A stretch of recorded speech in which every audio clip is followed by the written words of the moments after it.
तो इस कहानी की शुरुआत में हमें कुछ लोगों को सिग्नल पे खड़े हुए दिखाया जाता है, जहाँ पर कि हमारे इस सीरीज के मेन कैरेक्टर का ध्यान अपने फ़ोन पर था। उसका मॉम उसे फ़ोन पर मैसेज करके बताता है, आज जूनू के बर्थडे सेलिब्रेट करने के लिए फैमिली डिनर पर सब लोग एक साथ आने वाला है, तो तुम आज जल्दी घर वापस आना। मेन कैरेक्टर अपने मॉम को बताता है, मुझे आज अपने दोस्तों से मिलने जाना है। मॉम उसके मॉम की ओर से रिप्लाई आता है, जो कि बोलती हैं, क्या तुम सीरियस हो? तो फिर ठीक है, घर वापस आते वक्त कम से कम अपने साथ एक गिफ्ट को लेकर आना।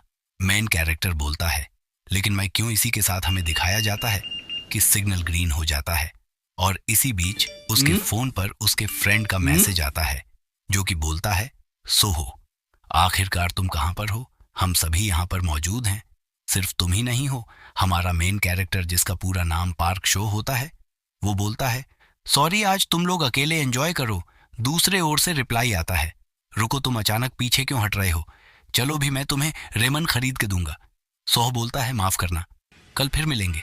यह बोलते हुए वो जा ही रहा होता है कि तभी वो एक बंदे से टकरा जाता है और वो बंदा गुस्से से सोह को बोलता है, हे तुम कहाँ देख कर चल रहे हो गधे? सोह बोलता है, मुझे माफ करना सोह।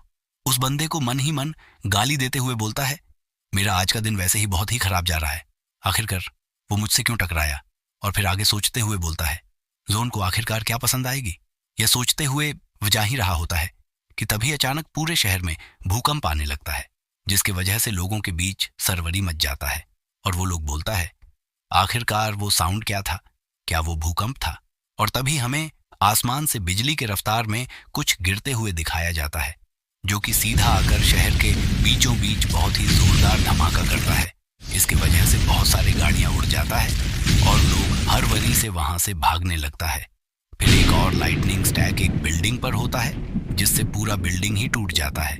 जिसके बाद हमें दिखाया जाता है कि पूरे शहर में इसी तरह लाइटनिंग की बारिश होने लगता है, जिसकी वजह से बहुत सारे लोगों की मौत भी होने लगता है और सोहो अपना जान बचाकर भागने लगता है। तभी वो देखता है कि एक लड़की मदद के लिए चिल्लाते हुए उसी की ओर भागते हुए आने लगता है और वो उस लड़की को बोलता है, इस तरफ आ। लेकिन तभी वहां पर एक गाड़ी का एक्सीडेंट हो जाता है, जिसे देखकर वो तुरंत ही वहां से भागते हुए अपने मन में बोलता है, आखिरकार यह सब कुछ क्या चल रहा है? क्या यह कोई सपना है? और तभी सामने की ओर से एक बांस आकर उसे टक्कर मार देता है, जिसकी वजह से उसकी आंखें वहीं पर बंद हो जाता है और फिर एक और लाइटिंग स्ट्रक के साथ उसका आंखें खुल जाता है। जब वो अपने आंखों को खोलता है, तब वो एक अलग ही जगह पर होता है। वो बोलता है, मैं कहाँ पर हूँ? मुझे याद है कि मैं एक बस से टकरा गया था। फिर जब वो आसमान की ओर देखता है, तब उसका होश ही उठ जाता है। आसमान में दो दो मन होता है और ऊपर बहुत सारे ग्रिफिन उड़ रहा होता है। वो चिल्लाते हुए बोलता है, आखिर ये क्या बकवास है? हमें दिखाया जाता है कि वह जंगल में एक जगह पर नंगा पड़ा हुआ होता है। फिर वो जब खड़े होकर अपने आसपास देखने लगता है, तभी अचानक एक भालू उसके ऊपर अटैक करने के लिए आने लगता है। लेकिन वो भालू उसके ऊपर अटैक कर पाए इससे पहले कुछ बुल उसके ऊपर अटैक करके उसको मार देता है। जिसके बाद हमें रियल वर्ल्ड का सीन दिखाया जाता है, जहाँ पर कि एक डॉक्टर बोलता है, जब तुम होश में आए तब तुम एक दो मून मले प्लेनेट पर अजीब जानवरों से भरे जंगल में थे और फिर एक विशाल भालू और भेड़िया जो आपस में लड़ रहे थे वो सामने आए, तो तुम इस तरह के एक जगह में सरवाइव करने में कैसे कामयाब हुए? इसके बाद हमें फिर से उस प्लेनेट का सीन दिखाया जाता है, जहां पर कि वो सभी भेड़िया उस भालू को मारने के बाद उसके मांस को खाने लगता है और सोहो एक पत्थर के पीछे छुपकर ये सारे मंजारे देख रहा होता है। लेकिन तभी अचानक उसके पीछे एक भेड़ी का बच्चा यानी कि एक क्यूट सा पपी आ जाता है, जिसे देखकर वो बहुत ही ज्यादा डर जाता है और अपना जी जान लगाकर वहां से भागने लगता है। वो बोलता है, जिंदा रहने के लिए मैं जितना मेहनत से दौड़ सकता था दौड़ा। और तभी उसे एक आवाज सुनाई देता है, जो कि बोलता है, तुम्हारा कॉन्स्टिट्यूशन 1 से बढ़ गया। इस आवाज को सुनकर वह हैरान हो जाता है और तभी वो एक पत्थर से टकराकर नीचे गिर जाता है। वो भागते भागते बहुत ही ज्यादा थक चुका था। वो खांसने भी लगता है और हाने भी लगता है। वो अपने मन में बोलता है, वो क्या? अभी मैंने जो आवाज सुना वो क्या था? क्या ये मेरा मन का वहम है? और तभी उसे अपने सामने बहुत सारे ताजे ताजे फ्रूट दिखाई देता है, जिन्हें देखकर उसके मुंह से पानी आने लगता है। वह अपने पेट को पकड़ते हुए बोलता है, मैं बहुत ही ज्यादा भूखा हूँ, क्या यह खाने लायक है? तभी उसका ध्यान कुछ चींटियों के ऊपर पड़ता है जो कि उस फ्रूट को खा रहा था, जिसे देखकर वह समझ जाता है कि यह फ्रूट खाने लायक है और फिर तुरंत ही उन फ्रूट को खाना शुरू कर देता है। वो उन फ्रूट को खा ही रहा होता है कि तभी उसे झाड़ियों के बीच में से किसी चीज के रेंगने का आवाज सुनाई देता है, जिसे सुनकर वह पीछे की ओर घूमकर देखता है तो उसे एक बहुत ही खतरनाक आंखें दिखाई देता है, जिसे देखकर उसका होश ही उड़ जाता है। वह अपनी जगह से हिल भी नहीं पाता है। तभी हमें दिखाई जाता है कि एक बहुत ही बड़ा और खतरनाक सांप उसके ऊपर अटैक कर देता है। इससे पहले कि वो सांप सोहू को निकल पाता, झाड़ियों में से एक मेंढक बाहर आकर उस सांप को अपने मुंह से दबोच लेता है और उस मेंढक का साइज भी बहुत ही बड़ा था। नॉर्मली सांप मेंढक को खाता है, लेकिन यहाँ पर मेंढक सांप को खा रहा है और इस चीज को देखकर वो और भी ज्यादा हैरान हो जाता है और बेहोश भी हो जाता है। वो उस डॉक्टर को बताता है वो जगह पागलपन से भरी हुई थी नहीं, असल में शायद से मैं ही पागल हो रहा था। फिर हमें दूसरे सीन में उसी प्लेनेट पर बारिश होता हुआ दिखाया जाता है और वह उस बारिश के पानी को पत्तों से पीकर अपने प्यास बुझाता है। वह एक पैर के टहनी के ऊपर बैठा हुआ होता है और उसने पहनने के लिए भी किसी चीज का इंतजाम कर लिया था। बिल्कुल एक आदि मानव की तरह वो बोलता है, मुझे उस प्लेनेट में फंसे हुए सर्वादिन भरियों का झुंड जो मेरा पीछा कर रहा था, उन्होंने अभी तक हार नहीं माना है। मैं घबरा गया था कि वो किसी भी समय मुझे पकड़ लेंगे और मुझे कच्चा चबाकर खा जाएंगे। इसके अलावा उस जंगल में भरियों के अलावा और दूसरे खतरनाक जानवर भी थे। मुझे कोई सेफ जगह ढूंढने की जरूरत थी। देखते ही देखते 1 साल गुजर गया। हमें 1 साल बाद का सीन दिखा जाता है जहां पर कि सूहो एक बड़े पेड़ से बड़े बड़े केले तोड़ रहा होता है। केलों को तोड़ते ही फिर से उसे आवाज सुनाई देता है, तुम्हारा स्ट्रेंथ 1 से बढ़ गया है। हमें उसे उस केले को खाता हुआ दिखाया जाता है और वो बोलता है, मैं बच गया था अगर सही से कहूं तो। फिर शायद से मैं उस प्लेनेट में घुल मिल गया था। एक भेड़िया पप्पी लगातार मेरा पीछा कर रहा था। मुझे उसकी इतनी आदत हो गई थी कि जब वो आसपास नहीं होता था तब मुझे उसकी याद आता था। वो मजे से उस केले को खा रहा होता है और तभी उसके पीठ में एक पानी का बूंद गिरता है, जिसे देखने के लिए जैसे ही वह ऊपर की तरफ देखता है वैसे ही उसके मुंह से एक आवाज निकलता है। माँ की आंख हमें दिखा जाता है कि यह उस केले का मालिक होता है। एक गोरिल्ला जो कि बहुत ही ज्यादा गुस्से में होता है, वो गुस्से के साथ सूहो के ऊपर अटैक कर देता है, लेकिन सूहो एक बेल को पकड़कर डार्जन की तरह लटक जाता है और उस गोरिल्ला को बोलता है, तुम्हारा किस्मत अगली बार तुम्हारा साथ देगा। हमें दिखाया जाता है कि वो गोरिल्ला नीचे गिर रहा होता है, लेकिन नीचे वो पप्पी होता है और उस गोरिल्ला के गिरने की वजह से वो पप्पी बहुत ही बुरी तरीके से घायल हो जाता है, जिसे सूहो भी देख लेता है और गोरिल्ला का नजर भी उस पपी के ऊपर पड़ जाता है और इस चीज को देखकर वो पपी भी उस गोरिल्ला के ऊपर गुड़ रहने लगता है। गोरिल्ला भी गुस्से से उस पपी के ऊपर अटैक कर देता है, लेकिन किसी तरह वो पपी उसके अटैक से बच जाता है। तभी सूहो पीछे से लटकता हुआ आकर उस गोरिल्ला के एक आग को फोड़ देता है, जिस वजह से वो गोरिल्ला एक जोरदार चीख मारता है और फिर तुरंत ही सूहो को पकड़कर सामने की ओर फेंक देता है, जिसकी वजह से वो सीधा ही जाकर एक पेड़ से टकरा जाता है और वो पौ भी तुरंत ही वहां से भाग जाता है।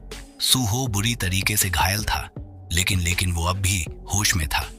वो गोरिल्ला भागता हुआ दोबारा से सूहो की तरफ अटैक करने के लिए आने लगता है और सूहो उसे अपनी तरफ आते हुए देखकर बोलता है, ये मैंने एक बहुत ही बेवकूफी भरा काम किया। लेकिन वो बिल्कुल भी नहीं घबरा रहा होता है और तभी हमें उस डॉक्टर को दिखाया जाता है जो कि उससे पूछता है, आखिरकार तुमने ऐसा क्यों किया? तुमने एक भेड़ के बच्चे को बचाने के लिए खुद का जान क्यों दांव पर लगा दिया? सूहो बोलता है, मैं लड़ाई को बीच में छोड़कर नहीं भाग पाया। लगातार भागते रहने से कुछ भी हाल नहीं होने वाला था। इस बात को सुनकर उस डॉक्टर का भी थोड़ा होश उड़ जाता है, लेकिन सूहो आगे से एक क्रीपी सा लुक देते हुए बोलता है, इससे कोई फर्क नहीं पड़ने वाला था कि आखिर का तुम कहाँ जाते हो। यहाँ पर हमेशा एक ही रूलर होता है। हमें फिर से उसी जगह का सीन दिखा जाता है जहाँ पर कि वो गोरिल्ला सूहो के ऊपर अटैक करके उसको मारने ही वाला था कि तभी बहुत सारे भरिया आकर उस गोरिल्ला के ऊपर अटैक कर देता है। यानी कि उस पप्पी ने जाकर अपने साथियों को बुलाकर लेकर आया था। और भरियों को उस गोरिल्ला के ऊपर अटैक करते हुए देखकर सूहो भी काफी ज्यादा हैरान हो जाता है, क्योंकि भेड़िया की तादाद ज्यादा था। इसीलिए वो गोरिल्ला उन भेड़ के खिलाफ कुछ भी नहीं कर पाता है। सूहो बोलता है, और इसी तरह भरियों के झुंड के हमले को देखते हुए मैं बेहोश हो गया। मुझे लगने लगा कि यही मेरा अंत था। लेकिन जब मैं बेहोश हो गया था तब उन भरियों ने मेरे ऊपर हमला नहीं किया। शायद से उन्होंने यह सोचा होगा कि मैंने उस पप्पी का जान बचाया। सफेद भरिये के बच्चा जिसके पैर पर चोट लगा था, वो वलिन के बेटे लाल बेरियों का लीडर था। हमें दिखाया जाता है कि भरियों का झुंड तेजी से भाग रहा होता है और सूहो भी उन झुंड के साथ भाग रहा होता है, क्योंकि अब से सूखा भी उसी झुंड का एक हिस्सा बन गया था। वो बेरियों के साथ दौड़ते दौड़ते बहुत ही ज्यादा थक जाता है और एक जगह पर रुककर सांस लेने लगता है, जिसे देखकर वो पपी रुक जाता है। फिर हमें दिखाया जाता है कि वो पपी भी बहुत ही ज्यादा थक जाता है और यह देखकर सूहो उसे गोद में उठाकर भागने लगता है। और इसी तरह देखते देखते 1 साल बीत जाता है, यानी कि इस प्लेनेट पे आए हुए सूहो का 1 साल गुजर चुका है और वो भी अब बड़ा हो चुका है। फुल मून के रात सभी भेड़िया ऑल करने लगता है और उनके साथ साथ सूहो भी उनके तरह ऑल करने लगता है। वो बोलता है, मुझे लगता है कि उन लोगों ने मुझे अपने झुंड का हिस्सा मान लिया। इसी तरह देखते ही देखते 30 साल गुजार गया। मैं भी जंगल में था। दरअसल मैं भी जंगल से भागने में कामयाब नहीं हुआ। मुझे इस प्लेनेट पर अब भी सिविलाइजेशन नहीं मिला। इसी बीच हमें दिखाया जाता है कि वो अपने झुंड के साथ मिलकर एक बहुत बड़े स्नेक को मार गिराता है और फिर जंगली सुअर का भी शिकार करता है। वो बोलता है, और इसी तरह मैं भेड़ियों का फैमिली बन गया और मैंने अपने फैमिली के सर्वाइवल के लिए इलाके के लड़ाई में भी हिस्सा लिया। देखते ही देखते 120 साल गुजर गया। मुझे लगने लगा कि इस प्लेनेट पर मैं ही सिर्फ एक लौता इंसान हूँ। सर्वाइवल की लड़ाई में मुझे बहुत सारे नए नए दोस्त भी मिला और मैंने बहुत से दोस्तों को खो भी दिया। मुझे नहीं पता था कि मैं यहाँ पर कितने सालों से फंसा हुआ हूँ। मैं तारीख को भी भूल चुका था। ऐसा लग रहा था कि सैकड़ों साल गुजर गए हों, लेकिन आखिरकार उसके बावजूद मैं जिंदा कैसे था। हमें उस डॉक्टर को दिखाया जाता है जो कि बोलता है, इसीलिए तुम भेड़ियों के राजा बनने के बाद 500 साल बाद भी सिविलाइजेशन को नहीं ढूंढ पाए, लेकिन तुम आखिर में अर्थ पर कैसे लौटने में कामयाब हुए। सूहो बोलता है, मैंने मूनलाइट माउंटेन पर गोरिल्ला रेसेस के साथ जंग छेड़ दी। हमें दिखाया जाता है कि एक तरफ गोरिल्ला का झुंड और एक तरफ भेड़ियों का झुंड, दोनों ही आपस में टकरा रहे होते हैं और एक दूसरे को मारे जा रहे होते हैं। सूहो भी आगे आकर जब एक गोरिल्ला को मारने ही वाला था कि तभी उसकी आंखों के सामने एक बहुत ही जोरदार रोशनी चमकती है, जिसके बाद उस जगह पर एक जोरदार एनर्जी ब्लास्ट होता है और हमें सूहो के हाथ का नाइफ गिरता हुआ दिखाया जाता है। यानी कि सूहो जिस तरीके से इस दुनिया पर आया था उसी तरीके से दोबारा से टेलीपोर्ट हो गया है। हमें रियल वर्ल्ड का सीन दिखाया जाता है जहां पर कि सब कुछ शांत होता है और वहां पर हमें 3 लोगों को दिखाया जाता है, जिनमें से एक लड़की होती है और आसपास की बिल्डिंग्स अभी भी टूटी फूटी थीं। उस लड़की के हाथ में शायद से एक सिग्नल ट्रैकर था जिसमें से कुछ अजीब सा सिग्नल आ रहा था। वो लड़की अपने दोनों बंदों को बोलती है, बहुत अच्छे, ठीक है, ये इस तरफ है। लेकिन कैप्टन, ये चीज़ बहुत ही ज़्यादा अजीब लग रही है, डायमेंशन एनर्जी चार्ट से बाहर जा रहा है। कैप्टन तुरंत ही ऑर्डर देता है, अभी पोर्टल मैनेजमेंट टीम को इन्फॉर्म करो और उन्हें इस जगह के कोऑर्डिनेट्स को भेज दो। वो बंदा ठीक है बोलकर तुरंत ही इस जगह के कोऑर्डिनेट्स को भेज देता है और तभी उन तीनों के सामने बहुत ही तेज रोशनी चमकने लगती है। कैप्टन बोलता है, मुझे लगता है कि एक पोर्टल ओपन हो रहा है।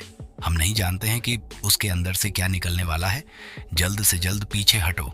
तीसरा बंदा भागते हुए बोलता है, खतरे की इसमें हैरानी की कोई भी बात नहीं है कि कल रात मुझे बहुत ही बैड फीलिंग आ रही थी और तभी वहां पर एक जोरदार धमाका होता है जिसकी वजह से वह तीनों ही नीचे गिर जाते हैं और बहुत ही ज्यादा घबरा जाते हैं। कैप्टन बोलता है, पोर्टल खुल गया।